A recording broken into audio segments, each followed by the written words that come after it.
warahmatullahi wabarakatuh. Shalom, Om Swastiastu, Namo Buddhaya, Salam Kebajikan, Rahayu Merdeka. Kami dari Program Studi Administrasi Negara, Fakultas Ilmu Sosial dan Ilmu Politik, Universitas 17 Agustus Surabaya. Di sini kami akan memaparkan materi seputar pengertian azas, norma, konsep, dan teori hukum administrasi negara, serta keputusan atas dasar diskresi dalam hukum administrasi negara.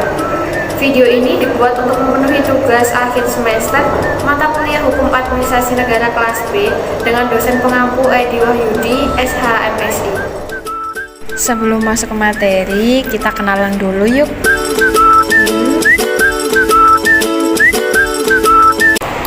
Pengertian dari asas hukum administrasi negara sama saja dengan pengertian asas pada umumnya, hanya saja yang membedakan hanya pada bidangnya.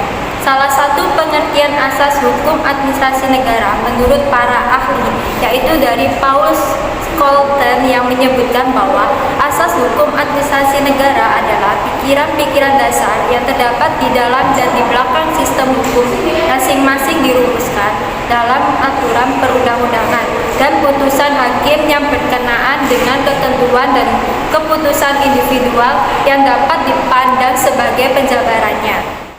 Asas hukum dalam hukum administrasi negara yang pertama, kebenaran yang mendasar, nilai-nilai, pikiran, atau gagasan dasar yang menjadi landasan garis besar dalam pembentukan, penerapan, dan pengembangan ilmu hukum administrasi negara. Yang kedua, gagasan yang membimbing dalam pengaturan hukum administrasi negara. Yang ketiga, dasar dari sistem hukum administrasi negara. Contoh asas hukum administrasi negara, yang pertama asas keabsahan, yang kedua asas penyelenggaraan pemerintahan yang baik atau layak, yang ketiga asas tata kelola pemerintahan, dan yang keempat asas praduga keabsahan. Norma hukum menurut Sutikno Mertokusumo, asas hukum bukanlah norma hukum yang konkret, melainkan latar belakang peraturan yang konkret yang bersifat umum dan abstrak. Norma hukum dalam arti sempit merupakan nilai yang ada dalam peraturan konkret, sedangkan asas hukum merupakan pikiran dasar yang bersifat abstrak. Norma hukum pada hakikatnya merupakan perumusan pandangan objektif mengenai penilaian atau sikap yang seharusnya dilakukan atau tidak dilakukan, yang dilarang atau diusulkan untuk dijalankan. Contoh asas dan norma hukum dalam hukum administrasi negara. Yang pertama, asas keabsahan keputusan pemerintahan, sah tidaknya suatu keputusan pemerintah. Yang kedua, keputusan pemerintah sah apabila dalam pembentukannya tidak bertentangan dengan perundang-undangan dan asas-asas hukum pemerintahan yang baik. Konsep dalam hukum administrasi negara. Konsep selalu digunakan dalam peraturan hukum untuk menyatakan kehendaknya. Konsep dalam hukum administrasi negara merupakan suatu pikiran yang diciptakan khusus sebagai teknis untuk menyatakan kehendak tujuan administrasi negara. Saat ini saya akan menjelaskan mengenai teori hukum dalam administrasi negara. Sebelumnya, teori hukum dalam arti luas pada dasarnya bersifat menganalisis dan mengkaji atau menjelaskan tentang segala hal yang terkait dengan hukum melalui berbagai pendekatan atau pola pikir. Teori hukum dalam arti sempit diartikan sebagai analisis atau mengkaji dan menjelaskan tentang segala hal yang berkaitan dengan aspek hukum positif.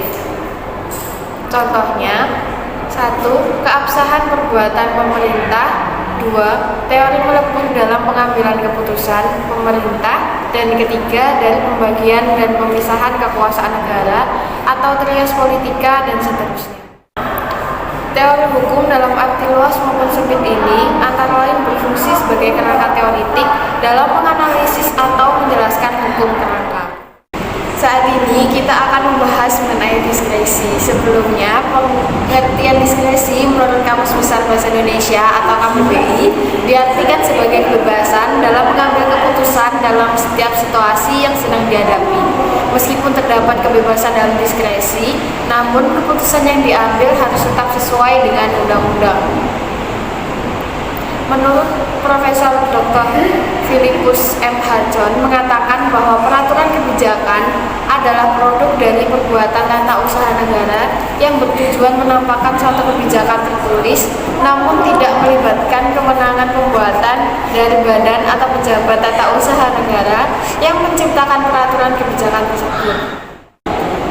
Peraturan kebijaksanaan bukan peraturan perundang-undangan yang tidak mengikat hukum secara langsung tetapi mempunyai relevansi secara hukum. Mengapa sih diskresi itu diperlukan?